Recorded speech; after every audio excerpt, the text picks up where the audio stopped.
Hello student, मैं तनी आप सभी का स्वागत करता हूं आपके अपने चैनल इलेक्ट्रिकल रिसर्च एकेडमी के ऑनलाइन पोर्टल पे। यूपीपीसीएल टीजी2 के प्रीवियस ईयर क्वेश्चन देख रहे हैं और ये वादा है कि हर सेट तुमको दिखाएंगे किस टाइप के क्वेश्चन पूछ रहे हैं। बस यही है कि तुमको चैनल से लगातार जुड़े रहना है और पहली बार आए हो चैनल को सब्सक्राइब कर लो। सेशन पसंद आए तो इसको लाइक कर देना और दोस्तों यारों में शेयर ज़रूर कर देना, ठीक है। चलो, जिसको ज़रूरत है उसको पहुँचा देना, सही है ना। ज़रूरतमंद की मदद करो, भगवान तुम्हारी मदद करेगा, सही है ना। चलो, मगर पहले अपने आप को प्रायोरिटी पे रखना, फिर दूसरों को, सही है ना। चलो, आज का सेशन स्टार्ट करते हैं। ये 20 तारीख का सेट है, पहला है। उसके क्वेश्चन देखते हैं और देखते हैं क्या पूछा है पहला क्वेश्चन। तो पहला क्वेश्चन है कि निम्न विकल्पों में से एनालॉग मल्टीमीटर की तुलना में डिजिटल मल्टीमीटर का क्या लाभ है। अब डिजिटल मल्टीमीटर का है तो यूज़ ही इसलिए हो रहा है क्योंकि कुछ ना कुछ एडवांटेज है। इसीलिए तो क्या एडवांटेज है ये देखो कि डिजिटल मीटर कभी कभी अधिक गर्म हो जाता है। दूसरा, एनालॉग मल्टीमीटर की तुलना में अधिक सटीक पाठ्यांक यानी रीडिंग देता है। एनालॉग मल्टी टूल में तुलना में अधिक महंगा होता है। या डिजिटल डिस्प्ले के चलते डिजिटल विकल्प की बैटरी जीवन कम हो सकता है। तो इसका देखो सही आंसर क्या है कि जो डिजिटल मल्टीमीटर बाबू ना वो ज़्यादा एक्यूरेट देता है। यानी तुम एनालॉग में अगर 3 एम्पियर है तो तुम 3 एम्पियर ही काउंट करोगे, मगर एक्चुअल में करंट अगर 2.9534 दिखा रहा है तो डिजिटल तुमको 2.935 दिखाएगा। ये तुम्हारी खासियत होती है। इसका सही आंसर क्या हो जाएगा तुम्हारा? ऑप्शन बी सही हो जाएगा, 2 सही है। चलो अगला क्वेश्चन देखते हैं कि विद्युत केबल की स्थापना के लिए किस प्रकार के एहतियात महत्वपूर्ण नहीं है। मतलब क्या जरूरी नहीं है, मतलब कर भी दोगे तो कोई दिक्कत नहीं है। चलो, पहला, आपातकालीन उपकरण जैसे प्रकाश व्यवस्था, संचार सिग्नल, केबल, तारों, रसोई घर, गैली, लॉन्ड्री श्रेणी एवं अन्य जोखिम वाले क्षेत्र में मशीनरी स्थान से दूर रखा जाना चाहिए। ये तो ज़रूरी है जी, जोखिम वाली चीज़ सबसे पहले होनी चाहिए। दूसरी, स्थापना के दौरान क्षति और विसंकलन से केबल को बचाएं। सही है जी, नहीं बचाओगे तो अर्थिंग हो सकता है कि अर्थ में करंट भी उतरने लगे। तीसरा, इन्हें इस तरह से स्थापित किया जाना चाहिए कि वह मूल ज्वालामंदक गुणों के साथ हस्तक्षेप न करें, ये है। या चौथा, टर्मिनेशन और जॉइंट इस तरह बनाए जाने चाहिए कि अपने मूल अग्नि प्रतिरोधक को गुण को कम करें। तो ये तो सही है, मगर क्या जरूरी नहीं है कि इस तरीके से स्थापित किया जाना चाहिए कि वह मूल ज्वालामंदक गुणों के साथ हस्तक्षेप न करे। तो ये तो होना चाहिए ना, ज्वालामंदक मतलब कि जो आग को कम करे, तो ऐसे क्वालिटी तो होनी चाहिए उसमें ना। तो ये जरूरी नहीं है, ठीक है। इसलिए ऑप्शन नंबर 3 सही हो जाएगा। चलो अगला क्वेश्चन देखो केबल के डाइलेक्ट्रिक स्ट्रेंथ में प्रतिबल की समकारी प्रक्रिया क्या होती है, ठीक है। अच्छा, जो डाइलेक्ट्रिक स्ट्रेंथ होता है, एक होता है इंटरशिप ग्रेडिंग करना, एक होता है कैपेसिटेंस ग्रेडिंग करना। कैपेसिटेंस ग्रेडिंग में क्या होता है कि डिफरेंट लेयर के डाइलेक्ट्रिक मटेरियल चढ़ाए जाते हैं, और इंटरशिप ग्रेडिंग में क्या होता है, सभी को सेम प्रकार के मटेरियल की ग्रेडिंग चढ़ाई जाती है, ठीक है। इससे क्या होती है, जो केबल की वोल्टेज बियरिंग कैपेसिटी मतलब वोल्टेज सहने की क्षमता होती है ग्रेडिंग से बढ़ जाती है। तो ऑप्शन नंबर 3 सही हो जाएगा, ठीक है। चलो अगला देखो, एसी सर्किट से कौन सा पैरामीटर रिलेटेड नहीं, यानी ऐसी कौन सी राशि है जो एसी सर्किट से वो नहीं रखती, ताल्लुक नहीं रखती है। पहला, आरएमएस वैल्यू रखती है जी, वी आर एम एस बराबर VM/√2 करता है। फॉर्म फैक्टर करता है जी RMS बटे average value. Peak to peak value करता है जी 2VM करोगे तो। मगर कल्टिवेशन ऑफ वेव इससे कोई मतलब नहीं होता है, कल्टिवेशन ऑफ वेव से कोई मतलब नहीं होता है। चलो अगला क्वेश्चन है। आई होप बाबू तुमको क्वेश्चन समझ में आ रहे होंगे और किस टाइप से क्वेश्चन पूछा गया लेवल भी समझ में आ रहा होगा। चलो अगला क्वेश्चन देखते हैं कि किस प्रकार के लोड की प्रवृत्ति अग्रगामी शक्ति गुणक होती है। देखो इतना जी सवाल और कहीं नहीं पूछ सकता है। इंडक्टिव लैगिंग होता है, प्रतिरोध यूनिटी होता है। सीरीज अगर RL भी है तब भी क्या होगा, लैगिंग ही दिखाएगा। मगर इसमें पूछा क्या है, लीड पूछा है, तो अगर ये हो जाएगा। अगर लास्ट ऑप्शन देखो जो RL दिया है, अगर RC देता है तब भी ये क्या हो जाती है, अग्रगामी हो जाती है। मगर RC नहीं दिया है, RL दिया है, इसलिए ऑप्शन नंबर 1 सही हो जाएगा, सही है। चलो अगला क्वेश्चन देखो, क्वेश्चन क्या है कि यदि लाइन वोल्टता कितनी है, 252 वोल्ट है, लाइन धारा कितनी है, 6 एम्पियर है, तो डेल्टा में पूछा है। तुमको देखो डेल्टा में कुछ चीज़ें पहले याद रखनी पड़ेगी कि VL बराबर क्या होता है, V pH होता है और लाइन धारा क्या होती है 6 एम्पियर होता है। तो हम इसको क्या करें कि √3 VL IL cos फाई लगा सकते हैं डेल्टा में, कोई दिक्कत नहीं है। तो जब √3 क्योंकि 3 फेज है तो 3 फेज वाली कला वोल्टेज क्या होगी, अच्छा कला वोल्टेज ही पूछा, पावर नहीं पूछा, चलो कोई दिक्कत नहीं, कला वोल्टेज यानी फेज वोल्टेज पूछा है। तो हमको पता है VL बराबर VPH ही होता है, तो जो फेज वोल्टेज होगा वही हमारी लाइन वोल्टेज भी होगी, तो क्या हो जाएगा वही उतर के चला आ जाएगा, ठीक है ना। चलो अगला देखते हैं। अगर लाइन धारा भी पूछता है दिया है 6 एम्पियर, फेज धारा कला धारा भी पूछता है तब भी 6 एम्पियर सॉरी तब √3 6 करना पड़ता है, सही है ना, इसको याद करना पड़ता है। तो क्या करते हैं हम, जैसे करते हैं ना VL बराबर √3 VPH, उसी तरह इसमें फिर करंट में लगाना पड़ सकता था, सही है। चलो अगला कर देखो क्वेश्चन। VIR का फुल फॉर्म क्या होता है, वल्केनाइज्ड इंडियन रबर, यहाँ पे पहले ही दे दिया, कोई दिक्कत नहीं है। इसी तरह PVC का पूछता है तो पॉलीविनाइल क्लोराइड। इसी तरह CTS कैप टायर सीधे पूछेगा, पैर के पास है, पैर के पास CTS है, कैप टायर सीधे तो जाता है, ठीक है। तो ये सब चीज़ों को याद रखना, ठीक है। चलो अगला देखो क्या पूछा है कि एक स्वीकार्य सीमा के भीतर परिणाम पाने के लिए ऊर्जा मापी लगातार त्रुटियों को दूर करने की प्रक्रिया को क्या कहते हैं, ठीक है। हम क्या चाहते हैं कि ऐसी रीडिंग पाए जिसमें कोई भी त्रुटि ना हो, तो उसके लिए हम क्या करते हैं, ऊर्जा मापी की जांच करते हैं, ऊर्जा मापी की आवश्यकता होती है, या फिर अगला क्वेश्चन क्या है, हाँ ऊर्जा मापी की विशेषता या फिर ऊर्जा मापी की आंकलन। तो क्या करते हैं हम ऊर्जा मापी की आंकलन करते रहते हैं, ठीक है, ऊर्जा मापी की आंकलन, ठीक है, आंकलन करते रहते हैं। नहीं डेली उसको क्या करते करें, डेली करें, उसको कनेक्शन देखना पड़ता है सही है कि नहीं, उसकी पहले क्या होती है जीरो वैल्यू रीडिंग लेती है, उसके जीरो पे है कि नहीं, ये सब सारी चीज़ें पहले ही देख लेनी पड़ती है, सही है। चलो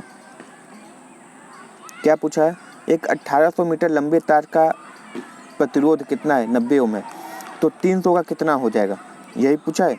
अच्छा देखो ये याद रखना, हमको पता है कि जो प्रतिरोध होता है वो किसके समानुपाती होता है, हमारे लेंथ के चालक के लेंथ के समानुपाती होता है, यानी जैसे जैसे R बढ़ेगा L भी बढ़ता है। तो R1/R2 कर दो यहाँ पे, और यहाँ पे L1/L2 कर दो, मान निकालोगे तो तुम्हारा 15 ओम निकल के आएगा, ठीक है।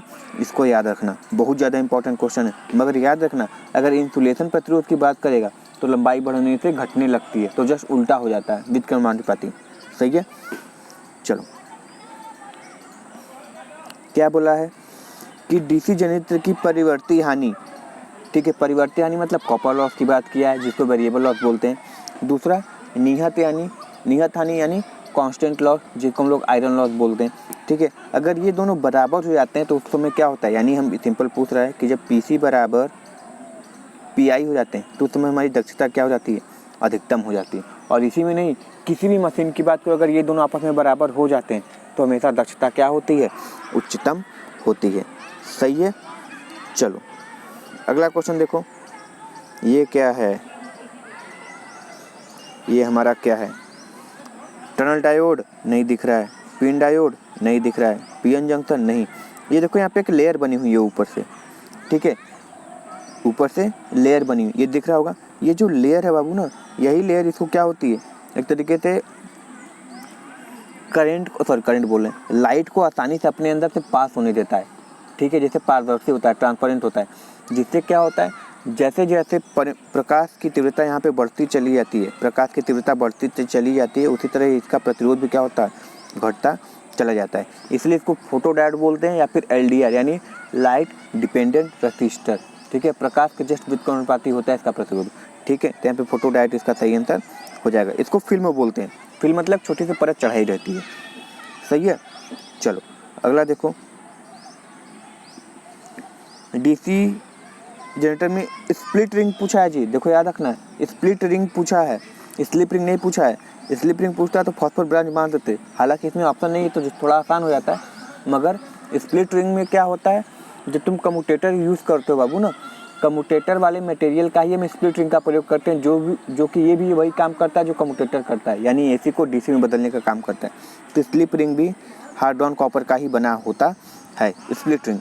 सही है, इसको याद रखना। ये भी एक तरीके का क्या है, हमारा कम्यूटेटर ही है, जो क्या करता है, AC को DC में बदलता है। किसमें, जनरेटर में, और मोटर में DC को AC में। सही है, इसको याद रखना। चलो अगला क्वेश्चन है, एक प्रत्यावर्ती साइन वेव का स्पैन कितना होता है। यानी स्पैन मतलब समझते हो ना, जैसे दो पोलों के बीच की दूरी होती है, उसी तरह इसमें क्या होता है। तो याद रखना, स्पैन मतलब इसकी बात होता ही है, स्पैन।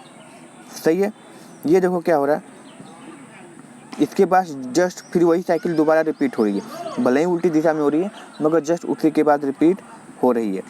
ठीक है, तो इसका स्पैन कितना होता है, एक जीरो से स्टार्ट होने से दूसरे जीरो तक जाने की कहानी क्या कहलाती है, स्पैन कहलाती है। तो इसका सही आंसर क्या हो जाएगा, साइन वेव की हाफ साइकिल, क्योंकि हाफ ही साइकिल है ना, या फिर इसको क्या बोल दो 180 डिग्री, क्योंकि 0 डिग्री, 180 डिग्री, 360 डिग्री, ये 270 और ये 90, इसको याद रखना। सही है ना। चलो अगला क्वेश्चन देखते हैं। बाप रे बाप, सजावटी दीप और श्रेणी प्रकाश की व्यवस्था प्रणाली के अनुक्रमित स्विच अर्थात चालू करने के लिए इस्तेमाल किए जाने वाले स्विचों को क्या कहते हैं। ठीक है, 2 वे स्विच हमारी कहाँ प्रयोग होती है, स्टेयरकेस में। बेल स्विच कहाँ होती है, रिंग में। मध्यवर्ती स्विच भी कहाँ होती है, इंटरमीडिएट स्विच, यहाँ पे हम लोग स्टेयरकेस में प्रयोग करते हैं। मगर जो हमारा ये टम्बलर स्विच है, ठीक है, टम्बलर स्विच का प्रयोग हम कहाँ करते हैं, प्रकाश व्यवस्था में करते हैं, लाइटिंग सिस्टम में करते हैं, जो नॉर्मली होता है, या फिर सजावटी यानी डेकोरेशन वोकेशन पर्पज़ के लिए करते हैं। सही है, तो यहाँ पे ऑप्शन नंबर हमारा 2 सही हो जाएगा। सही है। चलो अगला क्वेश्चन देखो, क्या पूछा क्वेश्चन, सेमी डायरेक्ट लाइटिंग में, सेमी डायरेक्ट यानी डायरेक्ट लाइटिंग में सिस्टम में वस्तु पर कितना प्रकाश पड़ता है। वस्तु मतलब देखो ये कोई रखी है, हम तुमको बताए थे, देखो सेमी डायरेक्ट में ये हो जाता है 60 नीचे 30 ऊपर होने लगती है। ठीक है, तो 30 ऊपर 60 नीचे ये होने लगती है। सही है, तो इसको याद रखना। तो क्या होता है, 60 से 90 के बीच में, 60-90 होती है रेशियो। सही है, इसको याद रखना। और सेमी इनडायरेक्ट बोलता है तो जस्ट इसकी आधी ऊपर चली जाती है, आधी नीचे होती है। तो इनडायरेक्ट सिस्टम में 60 to 90% यहाँ पे लाइट ऊपर जाती है और ये नीचे आती है। तो ये डेकोरेशन के प्रोसेस है। सही है ना। चलो नेक्स्ट क्वेश्चन देखो, IEEE नियम के अनुसार 3 वायर DC परिपथ में, तो IEEE के नियम के अनुसार 3 वायर DC प्रणाली में, अच्छा धनात्मक पूछा है। ठीक है, ये तो 3 फेज में होता है, तो एक हटाओ। ठीक है, तो देखो रेड जो होता है वो पॉजिटिव के लिए प्रयोग करते हैं, ब्लैक जो होता है वो न्यूट्रल के लिए प्रयोग करते हैं, और अगर अर्थ कर देते हैं, वैसे होता नहीं है, जब अर्थ करते हैं तो यहाँ पे ग्रीन लगाने लगते हैं। तो यहाँ पे लाल कलर हमारा सही आंसर हो जाएगा। ठीक है, इसको याद रखना। चलो अगला देखो, शुद्ध प्रतिरोध परिपथ में शक्ति क्षय कितना होता है। शुद्ध प्रतिरोध परिपथ में शक्ति पावर के कितना होता है, तुमको पता है, प्रतिरोध पूछा था, तो क्या हो जाएगा VI, P बराबर VI होता है, इसको याद रखना, P बराबर VI। अगर ये AC होता है तो cos फाई लगा देते हैं, AC है नहीं तो झाम रखेंगे क्यों। सही है। चलो एक्चुअली आगे देखें, उस मशीन की पहचान के जिसमें हाथ हिस्से आर्मेचर कोड साफ्ट योक कम्यूटेटर सारी चीज़ें होती हैं। कम्यूटेटर देखो सिंक्रोनस मोटर में नहीं होती है, स्लिप रिंग में नहीं होती है, स्क्वेयर केज में नहीं होती है, होती किस में है, इसमें, क्योंकि देखो आर्मेचर कोड और ये साफ्ट, ठीक है, ये तो सभी में होते हैं। सही है, मगर यहाँ पे नहीं होती। सही है ना। चलो अगला देखते हैं, छोटे परिणामित्रों में उच्च वोल्टता के लिए किस प्रकार का कुंडलन का उपयोग करना चाहिए। ठीक है, तो हमको पता है ऐसे के लिए कैसा प्रयोग करना चाहिए। अगर ऐसे की बात करें तो हम 2 प्रकार के पढ़े हैं, सर्पिल बेलनाकार डिस्क सर्पिल या पंचातरक। तो हम हमेशा पंचातरक बोला है, देखो हिंदी नहीं समझ में आ रहा है हमको। ठीक है, मगर याद रखना, अगर कोर टाइप की बात होती है, कोर टाइप, तो हमेशा ये क्या देता है, हाई करंट देता है, ठीक है। सेल टाइप होता है तो हाई वोल्टेज देता है, ठीक है। तो इस तरीके से, मगर ये संपन्तात्रक क्या बोला है समझ में नहीं आया, तुमको समझ में आया तो कमेंट जरूर कर देना, ठीक है। हिंदी बहुत तेज है ना, इसलिए थोड़ी दिक्कत होती है, सही है। हाँ, अब ये देखो, किसी भी टर्निंग और ट्विस्ट करने के लिए जो फोर्स लगता है किसी अक्ष पे, उसको क्या बोलते हैं। जैसे तुम अगर हाथ से धक्का मारोगे तो वो रेखीय वो होता है, क्या बोलते हैं, रेखीय विस्थापन होता है। मगर तुम किसी एक कोने से उस पर बल लगाओगे तो क्या होती है, घूमने लगती है कुछ। अब वो जो घूमने लगी है उसी को घुमाने के लिए किसी अक्ष पे एक बल की आवश्यकता होती है, जिसे हम लोग क्या बोलते हैं, बल आघूर्ण बोलते हैं। क्या बोलते हैं, बल आघूर्ण बोलते हैं, सही है ना। इसको याद रखना, क्या बोलते हैं, बल आघूर्ण बोलते हैं। बहुत इंपॉर्टेंट क्वेश्चन है जी, तुमको इसी तरह से दिमाग लगाना है। ये पूछा है किस प्रकार की आकृति है तार स्थापन की गई है। लैंप 1 है, लैंप 2 है, तुमको दिमाग लगाना है, ठीक है। यहाँ पे स्विच दे दिया S1 S2, ठीक है। जिसको क्या बोलते हैं, कॉन्टेक्स्ट लूप, लूप तार विस्थापन, आवरण या केसिंग कैपिंग, नहीं, ये है क्या, जॉइंट बॉक्स तार का स्थापन प्रणाली है। देखो एक बार दिखा देते हैं, और ये देखो, ये है जॉइंटर लगा हुआ है सब जगह ना, ये देखो यहाँ से टैपिंग करके निकाला है सब जगह से, देख रहे हो, ये सब जगह टैपिंग करके निकला हुआ है। इसलिए कौन सी प्रणाली है, जॉइंट बॉक्स तार स्थापन है, सही है ना। जॉइंट बॉक्स से हर जगह क्या कर लिए हम, टैपिंग ले लिए, सही है ना। चलो,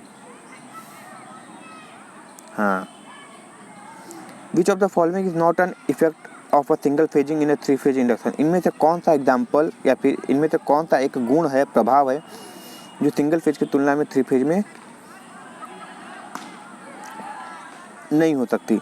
एक बार की बात करें, देखो मोटर करंट जो होती है 2 से 5 गुना बढ़ती है एवरेज का, सही है जी। स्टार्टिंग के समय तो करंट बढ़ती है। Motor can not be increasing the heating, ये तो हो सकती है जी, इंक्रीज हो सकती है हीटिंग, ठीक है। Motor can not be start and stop position, started from stop position, हो सकता है स्टॉप पोजीशन से चाहो तो स्टार्ट कर सकते हो। अब ये देखो, motor will continue run from running position, क्या मोटर हमेशा रनिंग कर पोजीशन में ही बना ही रहेगा, नहीं सर, ये हमेशा बना नहीं रहता, ये तुम्हारे हिसाब से होता है ना, ठीक है। तो ये क्वेश्चन ये पूछा है कि क्या चीज़ नहीं होती है, सही है ना, तो इसको याद रखना। अगला क्वेश्चन ये पूछ दिया, अब ध्यान से देखना ये क्या है। ये देखो, इसको ध्यान से देखना है क्या कर रहा है। देखो, सबसे पहले हमको ये कहते हैं कि लीडिंग कैसे पता चलता है, तो सर लीडिंग वैसे पता चलता है जो सबसे पहले अपने मैक्सिमम वैल्यू को ज्ञात प्राप्त करता है। जो सबसे पहले अपने मैक्सिमम वैल्यू को प्राप्त करता है वो आगे हो जाता है, जो नहीं कर पाता वो पीछे हो जाता है।